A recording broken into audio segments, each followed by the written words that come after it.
Good morning, children. Today we are going to start with the topic guiding values of Indian Constitution.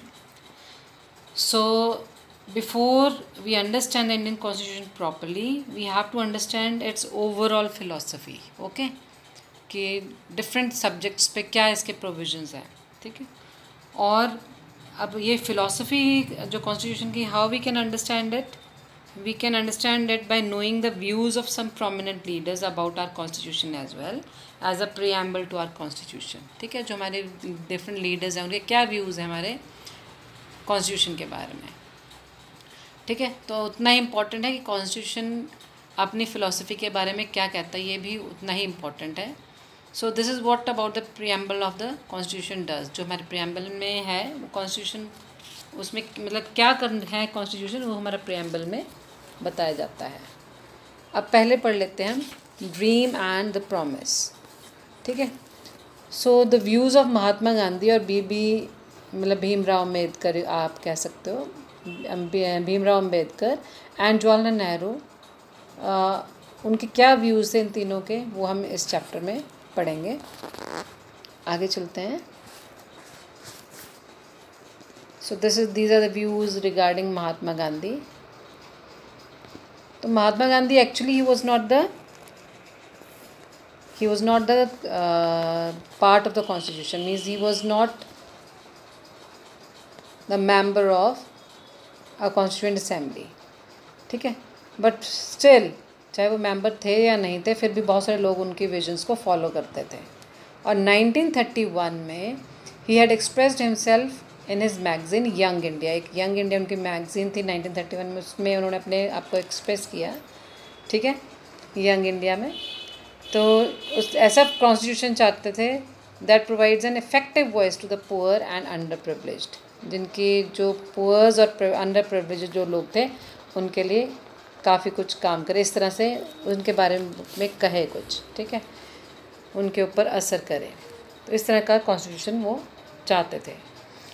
और वो ऐसा constitution चाहते थे कि जो कम्युनिटीज़ हैं, अलग अलग कम्युनिटीज़ हैं, वो हार्मनी में रहें. ठीक है, अनटचेबिलिटी को उन्होंने प्रोहिबिट किया था. इंटॉक्सिकेंट जो ड्रिंक्स थे उनको बोला था कि ये नहीं पीने चाहिए लोगों को, ड्रग्स नहीं पीनी चाहिए. और वुमेन को भी उतनी इक्वालिटी मिलनी चाहिए जितने कि मेन को. तो ये है उनके व्यूज़ महात्मा गांधी के. Now let's move to the B.R. Ambedkar. So B.R. Ambedkar क्या चाहते थे, उनके व्यूज़ के थे. वो एक पॉलिटिकल, सोशल और इकोनॉमिक इक्वालिटी चाहते थे अपने इंडिया में. ठीक है, he wanted that everyone should have political, social and economic equality. ठीक है, वो चाहते थे कि इनइक्वालिटी जो बिल्कुल ही एलिमिनेट हो जाए हमारे इंडिया में से.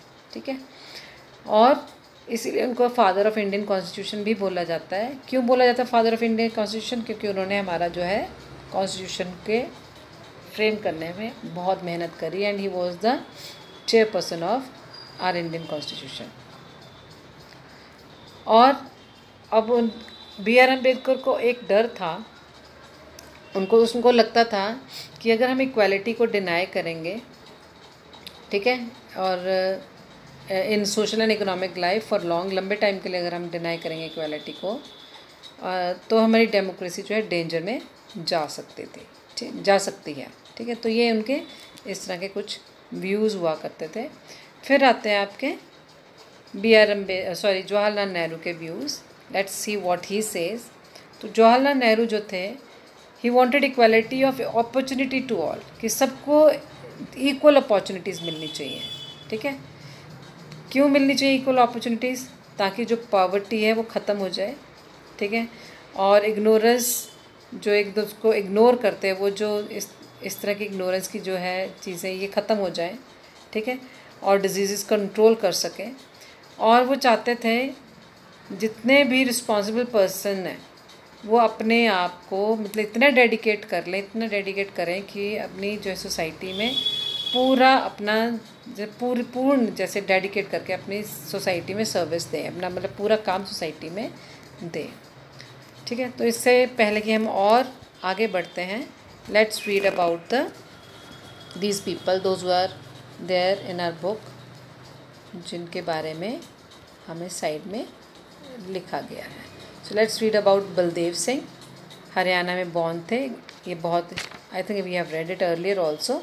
सक्सेसफुल बिजनेसमैन थे और पंथिक अकाली पार्टी जो पंजाब असेंबली की थी उसके लीडर थे, और कांग्रेस के जो ये को नॉमिनी थे कॉन्स्टिट्यूएंट असेंबली में। बाद में ये डिफेंस मिनिस्टर बने यूनियन कैबिनेट के।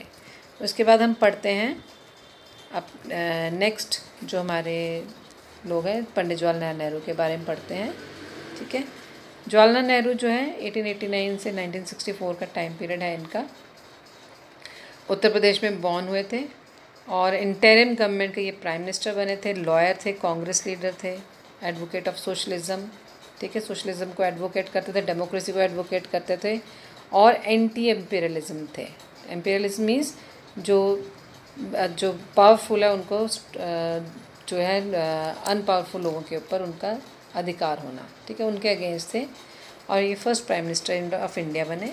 फिर पढ़ते हैं सरोजनी नायडू के बारे में। 1879 से 1949 का पीरियड है। ये आंध्र प्रदेश में बॉर्न हुई थी। इनका ये एक पोएट, राइटर और पॉलिटिकल एक्टिविस्ट थी, और मतलब सबसे जो फेमस जो आगे रहने वाले वुमेन लीडर्स थे उनमें से एक थी कांग्रेस में, और बाद में ये गवर्नर बनी उत्तर प्रदेश की।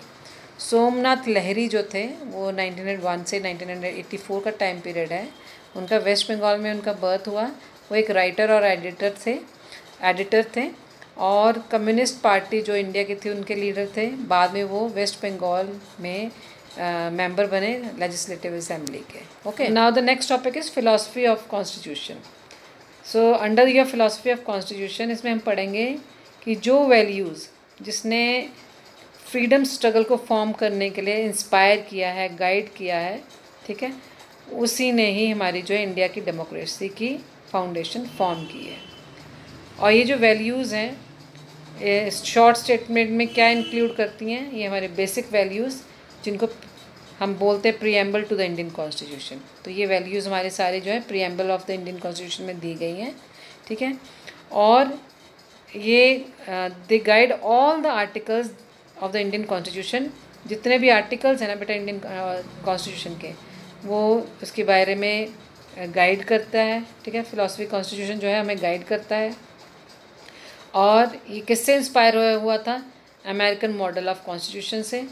ठीक है, और जो प्रीएम्बल है वो हमें क्या देता है? Standard to examine and evaluate and any law and action of government.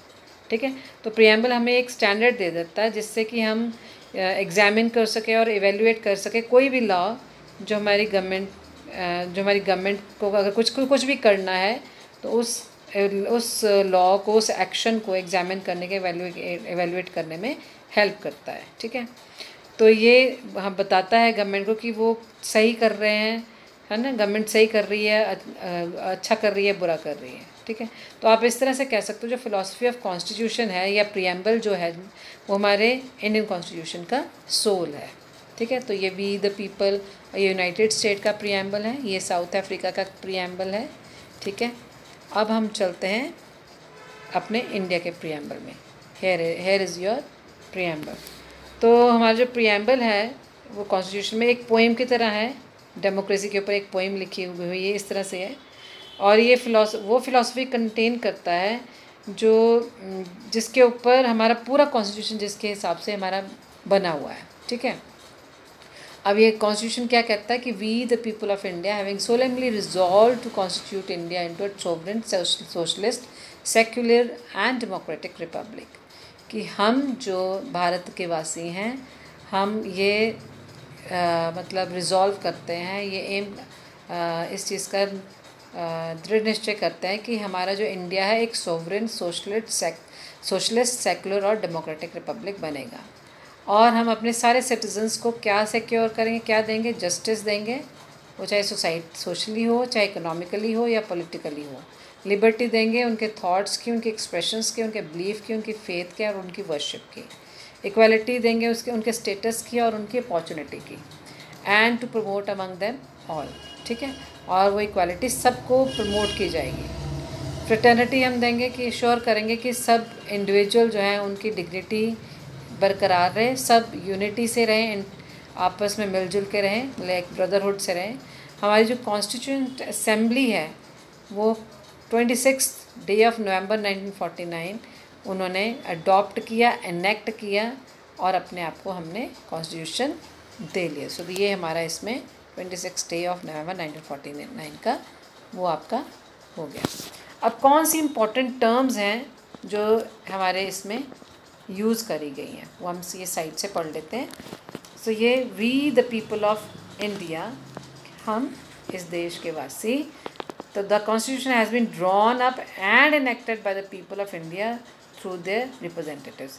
ये जो कॉन्स्टिट्यूशन है जो भी इनेक्ट हुआ है या ड्रॉ किया गया है वो इंडियन लोगों के द्वारा ड्रॉ किया गया है। कि वो इंडियन लोग कौन है? रिप्रेजेंटेटिव, जिनको हमने चुना है। ठीक है, बाहर की कोई पावर नहीं आई है, हमारे खुद के रिप्रेजेंटेटिव्स ने किया है। नेक्स्ट इज़ ये सोवरेन। तो इंडिया एक फ्री कंट्री है, कोई बाहर की पावर जो है इंडिया की गवर्नमेंट को डिक्टेट नहीं कर रही है। मतलब कोई भी बाहर की गवर्नमेंट जो है डिक्टेट नहीं कर रही है हमारे को, डिक्टेटरशिप नहीं किसी और की, हम खुद ही फ्री हैं अपनी कंट्री में। देन इज़ ये सोशलिस्ट। तो wealth is generally socially and should be shared equally by the society. तो सोशलिस्ट का मानना था कि जो हमारी वेल्थ, जितनी हमारे देश में वेल्थ हो वो सबको इक्वली, सबको सोसाइटी में सबको इक्वली डिवाइड होनी चाहिए। ऐसा नहीं किसी के पास ज़्यादा किसी के पास कम। ठीक है। और सेकुलर क्या होता है कि कोई भी ऑफिशियल रिलीजन नहीं है, सारे रिलीजन्स जो हैं उनको इक्वल रिस्पेक्ट देती है गवर्नमेंट और उनको इक्वल ट्रीटमेंट मिलता है। ठीक है। आगे आ जाता है आपका democratic. So we have adopted a form of government in which people elect their rules and hold them accountable. ठीक है। तो हमने इस तरह की गवर्नमेंट को फॉर्म किया है जिसमें लोग जो हैं अपने रूलर्स को इलेक्ट करते हैं और उनसे अकाउंटेबल होते, मीन्स उनसे बातचीत कर सकते हैं, अपने व्यूज़ उनके आगे रन करते हैं। तो government is run according to some basic rules. आगे चलते हैं। और कौन सी टर्म्स है? रिपब्लिक। तो रिपब्लिक क्या है कि जो हमारी head of the state is an elected person. ठीक है। जो हमारा हेड है हमारे स्टेट का या हमारे कंट्री का, वो एक इलेक्टेड पर्सन है और वो हेरिडिटरी पोजीशन एक्वायर नहीं करता है। Next is your justice. जो भी लॉज हैं वो they would not discriminate between citizens on the basis of caste, religion and gender. ठीक है। तो जो लॉज हैं उसमें डिस्क्रिमिनेशन नहीं होना चाहिए सिटीजन्स के बीच में कि कौन सी कास्ट से बिलोंग कर रहा है, कौन से रिलीजन या कौन से जेंडर से। तो government would work for the welfare of the poor, है ना। गवर्नमेंट को पुअर लोगों की वेलफेयर के साथ काम करना चाहिए। ठीक है, ये हम करेंगे। और work for the welfare of the poor and oppressed, जो लोग ऑप्रेस्ड हैं, that social inequalities are reduced. अगर हम पुअर लोगों को, ऑप्रेस्ड लोगों के वेलफेयर के लिए काम करेंगे तो हमारी सोशल इनइक्वालिटीज़ जो हैं कम हो जाएंगी। ठीक है। तो ये तो हो गया आपका लिबर्टी का। नेक्स्ट आता है। और लिबर्टी में क्या है कि जो सिटीजन्स हैं अपने ओपिनियंस को एक्सप्रेस करने के लिए फ्री हैं। ठीक है। कोई भी रिस्ट्रिक्शंस नहीं है उनकी लिबर्टी के ऊपर। ठीक है, ये है इसमें। इक्वालिटी में क्या है, जितने भी सिटीजन्स हैं वो सारे लॉ के आगे इक्वल हैं, चाहे उनका irrespective of differences in socio economic conditions, चाहे उनके कोई भी डिफरेंसेस हो, चाहे वो सोशली डिफरेंट हो या इकोनॉमिकली कंडीशंस उनकी डिफरेंट हो। ठीक है, तब भी वो इक्वल हैं। देन लास्ट इज़ फ्रेटर्निटी, कि each citizen should respect the feelings of brotherhood and no one should treat a fellow citizen as a inferior, कि सब आपस में ब्रदरहुड, भाइयों की तरह रहें और कोई एक दूसरे को ये ना शो करे कि साथ का जो दूसरा सिटीजन है वो थोड़ा इन्फीरियर है उनसे। ठीक है। The socialist and secular were added in preamble through 42nd constitutional amendment. ठीक है। तो पहले सोशलिस्ट और सेकुलर नहीं हुआ करता था जब हमारा बना 1976 में, जब 42nd चेंजेस हुआ, अमेंडमेंट में चेंजेस हुए, तब इसमें socialist as well as secular इसमें ऐड करेंगे। ध्यान रखिए बेटा, 42nd अमेंडमेंट, कॉन्स्टिट्यूशनल अमेंडमेंट जो कि 1976 में हुई थी। Next comes your institutional design. अब ये कॉन्स्टिट्यूशन है, it expresses the values and philosophy into institutional arrangements. ठीक है। तो जो हमारा कॉन्स्टिट्यूशन है वो अपने वैल्यूज़ और अपनी फिलॉसफीज़ किस में एक्सप्रेस करता है? इंस्टीट्यूशनल अरेंजमेंट्स में एक्सप्रेस करता है। जो ज़्यादातर हमारे इंडियन कॉन्स्टिट्यूशन है उसने अरेंजमेंट्स बड़ी डिटेल तरीके से बताई गई हैं। जो कॉन्स्टिट्यूशन है वो describe the institution arrangement in legal language. जो हमारे कॉन्स्टिट्यूशन है, जो हमारी इंस्टीट्यूशनल अरेंजमेंट्स हैं, उनको लीगल लैंग्वेज में डिस्क्राइब करता है। जो हमारे मेकर्स हैं कॉन्स्टिट्यूशन के, तो उन्होंने प्रोविजंस बनाए, प्रावधान दिए हैं कि वो कॉन्स्टिट्यूशन में अमेंडमेंट्स कर सकते हैं फ्रॉम टाइम टू टाइम। ठीक है, तो ये चेंजेस को क्या बोलते हैं? Constitutional amendments. और अपनी इस वर्किंग में इनके 3 मेजर एस्पेक्ट्स हैं, और वो इसी उसमें आप पढ़ेंगे कि पहली बात तो ये होगी कि it lays down the procedure for choosing person to govern the country. ठीक है, कि ये प्रोसीजर्स देते हैं। It lays down the procedure for choosing persons to govern the country, that is about elections. ठीक है, प्रोसीजर्स बनाते हैं क्या कि वो अपने जो पर्सन को चूज़ कर सके, ताकि वो अपनी वो चोज़न पर्सन वो अपनी कंट्री को गवर्न करें। That means they are talking about the elections. और दूसरी बात, it defines who will have how much power to take the decision. अब ये कॉन्स्टिट्यूशन ये भी हमारा बताता है कि कौन किसके पास कितनी पावर होगी, है ना, कौन से डिसीजंस लेने की। तो ये भी इसमें बताया गया है। और थर्ड पॉइंट है, ये लिमिट्स पुट करता है ना, ये लिमिट्स करता है to what the government can do, कि गवर्नमेंट क्या कर सकती है, उसके ऊपर भी इसने लिमिट्स लगा रखे हमारे कॉन्स्टिट्यूशन में। ठीक है, क्योंकि कुछ राइट्स उन्होंने सिटीजन्स को भी दिए हैं, ताकि वो सिटीजन्स को वायलेट ना कर सके, गवर्नमेंट जो है सिटीजन्स को वायलेट ना कर सकें। अब आप इस चेक पॉइंट 0 आप इसमें चैप्टर आपने इसमें जो आपका सेकंड चैप्टर है, जो इससे आपका ये चैप्टर ख़त्म होता है। तो समरी क्या होगी हमारे इस चैप्टर की? समरीज यही होगी कि कॉन्स्टिट्यूशन एक सुप्रीम लॉ है हमारी कंट्री का। ठीक है, जिसमें सिटीजन्स और द गवर्नमेंट उन दोनों को उन लॉज को फॉलो करना पड़ता है। नेल्सन मंडेला को ट्रीज़न के लिए जो साउथ अफ्रीकन वाइट्स थे, उन्होंने ट्रीज़न के लिए ट्राई किया था, उसको ट्रायल दिया था उनको। ठीक है, और उसको लाइफ इम्प्रिजनमेंट दे दी थी 1964 में, क्योंकि उसने अपोज़ किया था अपार्थाइड रिजीम को अपने कंट्री में। अपार्थाइड रिजीम आपको मैंने बिगनिंग में बताया है, जो डिफ्रेंशिएट करते थे ब्लैक्स और वाइट्स में। ठीक है, तो अपार्थाइड रिजीम को अपोज़ करने की उसमें, क्योंकि ब्रिटिशर्स उनको फेवर नहीं करते थे, तो इस जो डिफरेंसेस के अपोज़ किया था नेल्सन मंडेला ने, तो इसलिए उनको लाइफ टाइम प्रिजन जो है कारागार में डाल दिया, प्रिजन में। तो द अफ्रीकन नेशनल कांग्रेस जो थी, उसको अम्ब्रेला ऑर्गेनाइजेशन बोलते थे, क्योंकि उसने जो जितनी भी पॉलिसीज़ थी सेग्रीगेशन की, उसके अगेंस्ट स्ट्रगल किया था। ठीक है, नेल्सन मंडेला जो थे, उनको 26 अप्रैल 1994 को फ्री कर दिया गया था, और नया नेशनल फ्लैग जो था रिपब्लिक का साउथ अफ्रीका में, वो अनफर्ल कर दिया गया था, और बताया गया था कि एक नई डेमोक्रेसी हमारे वर्ल्ड में आ चुकी है। इंडियन स्ट्रगल जो की थी फॉर फ्रीडम, उसकी it had help in creating a consensus about making India into a democratic country. जो इंडिया की ऑलरेडी फ्रीडम स्ट्रगल चल रही थी, उसकी वजह से सबकी सलाह मशवरे से ही इंडिया को डेमोक्रेटिक कंट्री बनाया गया। और वहाँ पे 299 मेंबर्स थे इंडियन कॉन्स्टिट्यूएंट असेंबली में, और कॉन्स्टिट्यूशन जो है 26 नवंबर 1949 को अडॉप्ट कर लिया था, और ये when it came into effect that was on 26 जनवरी 1950। और प्रीएम्बल जो है हमारा, जो कि हमारा निचोड़ है, समरी है हमारे पूरे कॉन्स्टिट्यूशनल बुक की, वो डिक्लेयर करती है कि India is a sovereign socialist secular democratic Republic, जो सिक्योर क्या करता है? Justice, liberty, equality and fraternity for all citizens. और कॉन्स्टिट्यूशन क्या करता है? और कॉन्स्टिट्यूशन ने कुछ प्रोसीजर्स ले डाउन किए थे, जो हमारी गवर्नमेंट को फॉर्म करने के लिए हेल्पफुल थे, और ये डिफ़ाइन करता है distribution of power among various organs of the government. ठीक है ना, वो वेरियस ऑर्गन्स आपको अगर याद हो तो ये थी आपकी legislature, executive and judiciary. So with this we end with the chapter. You have to learn all these beta, Parthic clause, Constituent Assembly, Constitution. ये जितने भी हैं आपको ये वन वर्ड में भी आ सकते हैं या इनके बारे में लिखने के लिए भी ग्लॉसरी में से बोला जा सकता है. With this we end with the chapter. Hope you all have understood. Any queries you can discuss with me.